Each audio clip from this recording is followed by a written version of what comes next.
We have major breaking news regarding the 2018 Team Canada World Junior Team that's been under investigation. Looks like some players may be facing charges. We'll discuss what we know coming up next. So welcome back to another video here at Top Shelf Hockey. As I mentioned, we have a substantial update on the Hockey Canada 2018 World Junior Championship team that's been under investigation, which feels like an eternity. I believe it's been around 18, 19 months or whatever it's been now. It's been drawn out for a really, really long period of time. However, as of just a short time ago, the Globe and Mail and reporter Robin Doolittle, who has been all over this case from early stages of it, is reporting that she's confirmed with two different sources.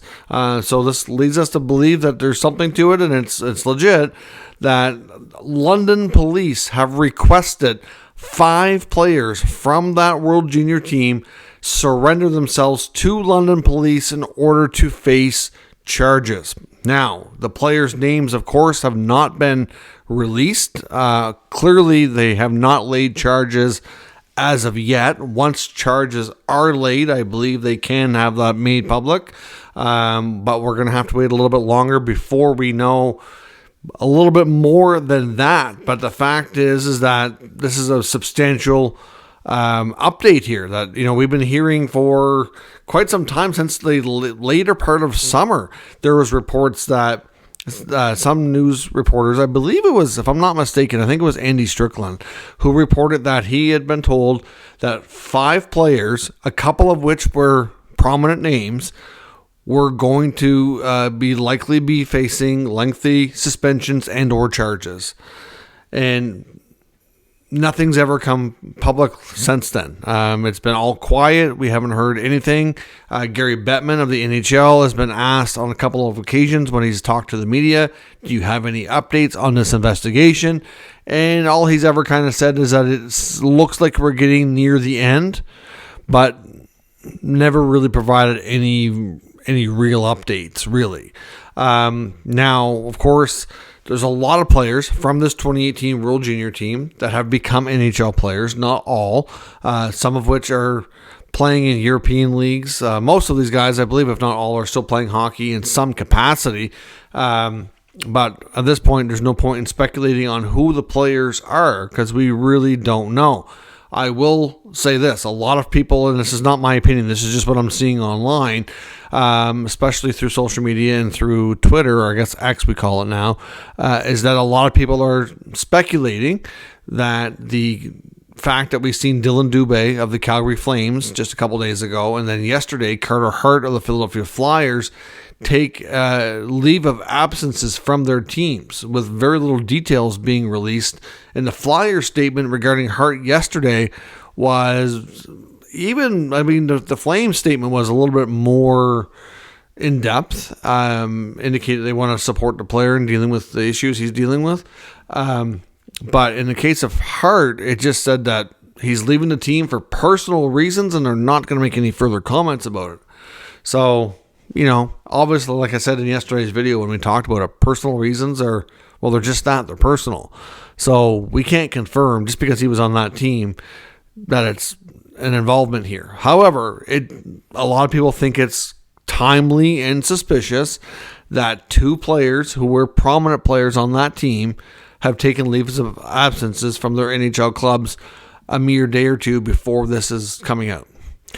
I would suspect that usually in the media world, especially investigative type reporters, when information is going to be coming out in a big story, they generally give a heads up to those that are going to be affected so that they know it's going to be public. Now, of course, in this case, I don't know if that would have been the case because Robin Doolittle's not able to name names here in this article, but whether or not she gave any players or members of that team or the NHL or anybody else a heads up, hard to say. But if a player is, dealing with a stressful situation like this, thinking they're going to be facing charges, I can understand why they would want to take a leave of absence. But again, we can't draw the conclusions. It's irresponsible to say that these players are definitely involved because we don't know that. But like I said, a lot of the general opinion online appears to be that it's awfully timely and awfully suspicious that they do this right before this news breaks. So with that said, lots of other players on this team, like I said, are in the NHL. There's some that are playing in Europe. I know a lot of people have thought or suspected that Alex Formenton was involved in some capacity. Again, we can't say that with any certainty at all because we have no evidence. There are also reports that just came out here as actually while I was recording this video. I had to stop and add this piece in here. But Alex Formenton, former Ottawa Senator who's been playing in Europe for the Swiss League, who I know a lot of people have questioned because he wasn't signed and how everything went down. Weird scenario. That he's also been granted a leave of absence by the team he was playing with in the Swiss League, and they've confirmed that he's leaving for personal reasons and returning to Canada.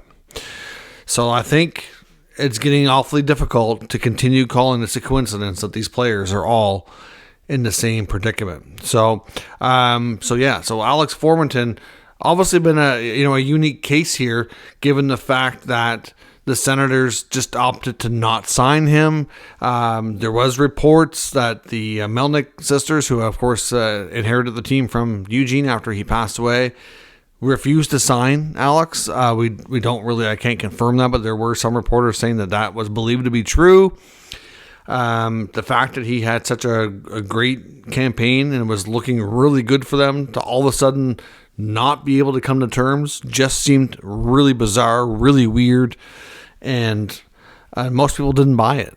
The fact that they went through an entire offseason and couldn't come to terms, even on a one-year deal, and then he sits out, doesn't get signed, you don't even hear mention of him, goes to play in Europe, actually had a good season, and then another offseason comes and goes, and you still can't come to terms? Like, that just seems bizarre.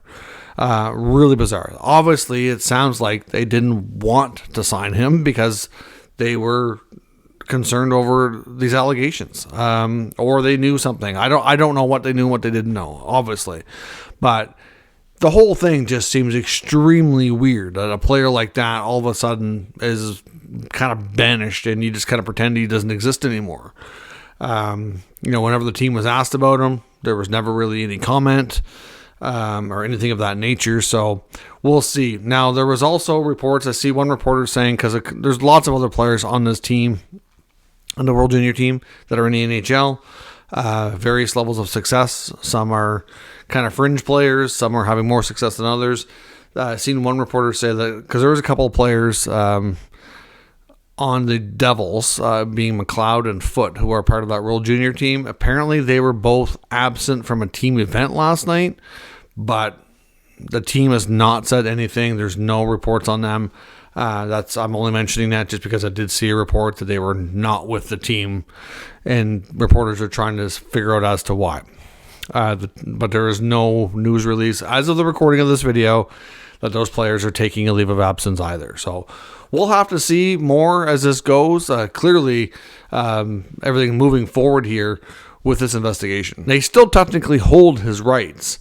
So an NHL return would have to go through the Senators, whether either to return to them or to be traded.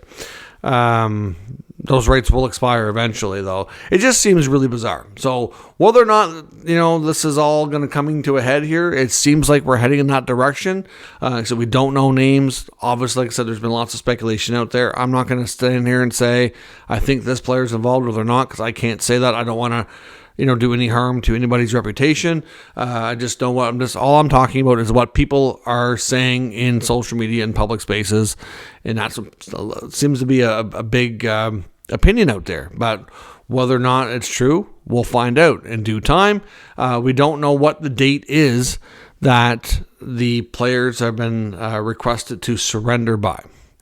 So I would suspect that we'll probably find out more information shortly. Now, when Robin Doolittle contacted London Police, the sergeant that was in charge of the case there, looking for a comment, they would not give an update. All they said was that there was no update on the investigation at this time, and that when there was going to be one, they would be contacting media outlets to provide that information. So maybe before they make any announcements, maybe they want all of these players to come forward and surrender, and maybe that'll be the news that we get saying these players have been charged, and now they will wait for their time in court.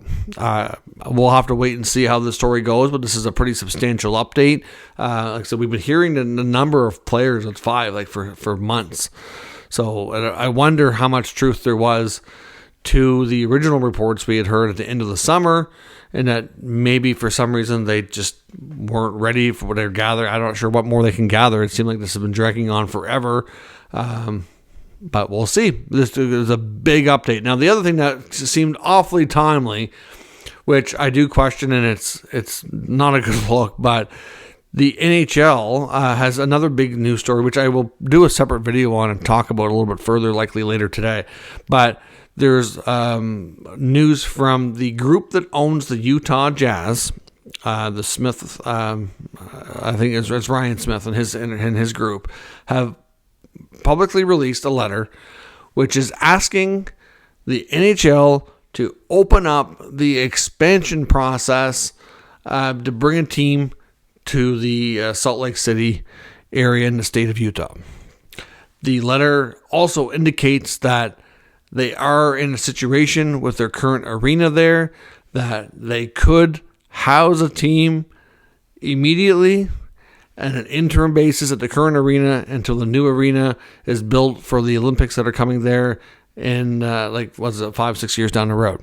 So clearly that's a statement saying we want a team. We want you to put forth the expansion process, make it formal so we can actually put forth a proposal and a bid. Secondly, if the Coyotes need a team, we'll gladly take them too. So, because we know the Coyotes arena situation, until that's firm, there's going to be question marks about their future. This news on expansion breaks within the hour that the news of the players being asked to surrender and face charges. It just seems like awfully coincidental timing, don't you think? The NHL trying to make sure that the expansion news maybe trumps the other news from a PR image perspective. I don't know. It just seems kind of gross in a sense of, trying to make sure that story is kind of buried. At least that's the way it looks to me. Not a good look, but should we expect anything more? Look how long this has been taking and dragging on forever and ever and ever. So when we know more, we'll talk about it further. Like I said, I've covered this story since day one. I'm certainly not afraid to discuss the difficult, tough situations. And if these players are guilty, then they should be obviously charged to the extent of the law, and I suspect their hockey careers will likely come to an end. You would think. So we'll see more, and when we know more, we'll talk about it further. Let me know what your thoughts are down in the comments. I'm sure there'll be all kinds of people chatting on what their opinions are, and we'll go from there. So thanks very much for watching. Subscribe if you're new. We'll be back later with lots of other updates, all kinds of other news around the NHL that's worth talking about today as well. So stay tuned for that. Thanks for watching, and I'll catch you next time.